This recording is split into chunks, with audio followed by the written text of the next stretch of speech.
അപ്പോൾ ചെറുപ്പം മുതൽ ഓൾറെഡി ഞാൻ ചിന്തിക്കുന്നത് എല്ലാം ഒന്നാണ്. ആ ഒരു ചിന്താധാരയ്ക്ക് കൂടുതൽ ആക്കം കൂട്ടാൻ അല്ലെങ്കിൽ കൂടുതൽ ഒരു കരുത്ത് ഏറുന്ന ഒരു സാഹചര്യമായിരുന്നു സത്യസായിലും ഉണ്ടായിരുന്നത്. അവിടെയും കൂടെ കൂടുതലും പഠിച്ചവരും വർക്ക് ചെയ്യുന്നവരും എല്ലാം കൂടുതൽ ക്രിസ്ത്യൻസ് ആയിരുന്നു. അവരുടെ ശക്തമായിട്ടുള്ള ഇൻഫ്ലുവൻസിൽ ഒരു സ്ക്രീനിങ്ങിൻ്റെ പുറത്ത് ഇത്രയൊക്കെ പറയുന്നുള്ളൂ.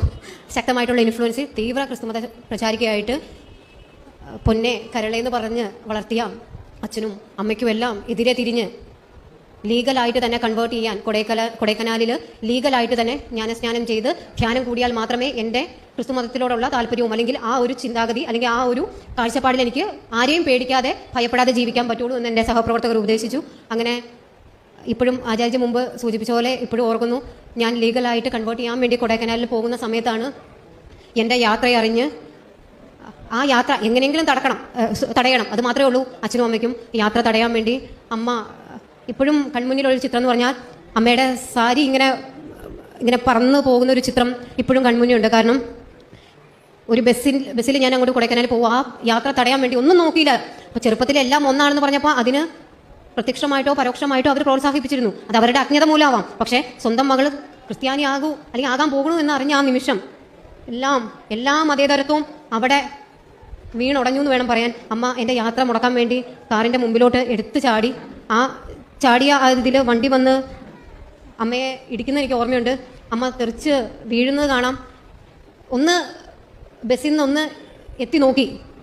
ഉള്ളിൽ അവരോട് കടുത്ത വിദ്വേഷമാണ്. കാരണം എന്നെ സംബന്ധിച്ച അപ്പം ഒരു 6 വർഷം കൊണ്ട് അവർ അന്യദൈവ ആരാധന ചെയ്യുന്നവരാണ്. അവർക്ക് എന്ത് സംഭവിച്ചാലും എന്നെ സംബന്ധിച്ച് ഒരു പ്രശ്നമില്ല. അങ്ങനെയാണ് ബൈബിളിൽ പറയുന്നത്. പക്ഷേ എന്തോ ഒരു ഗുരുക്കന്മാരുടെ ഈശ്വരൻ്റെ അനുഗ്രഹം കൊണ്ട് ഒന്ന് എഴുന്നേറ്റ് നോക്കാൻ തോന്നി. മുട്ടിൽ നിന്ന് ചോര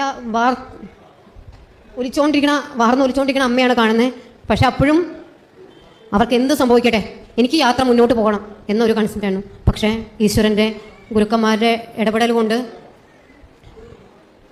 അച്ഛനും അമ്മയും ഓടി കാറിലോട്ട് വന്ന് കയറി.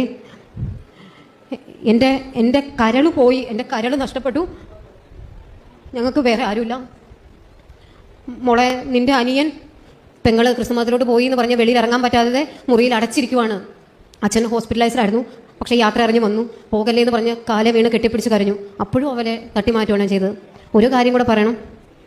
എനിക്ക് അറിവ് വെച്ച കാലം തൊട്ട് ചേട്ടായി എൻ്റെ അച്ഛൻ്റെ പെങ്ങളുടെ മോനാണ്, മുറച്ചെറുക്കനാണ്. മര്യാദയ്ക്ക് പോയ ചേട്ടായി അങ്ങോട്ട് പോയി പ്രണയിച്ചതാണ്. ക്രിസ്തുമതത്തിൻ്റെ ഇതിൽ ചേട്ടായിയുള്ള സ്നേഹമൊന്നും ആദ്യം ഇതാക്കിയില്ല. അത്രയും കാര്യമായിരുന്നു. നല്ല ക്രിസ്ത്യാനി ആവുകയാണെങ്കിൽ കല്യാണം കഴിക്കാമെന്ന് പറഞ്ഞു. ചേട്ടായി പയ്യ നൈസായിട്ട് ഇല്ല, അത്രയും വിഷമിച്ചു. പക്ഷേ ആ ചേട്ടായിയുടെ പ്രാർത്ഥനയൊക്കെ കൊണ്ടാവാം തീർച്ചയായിട്ടും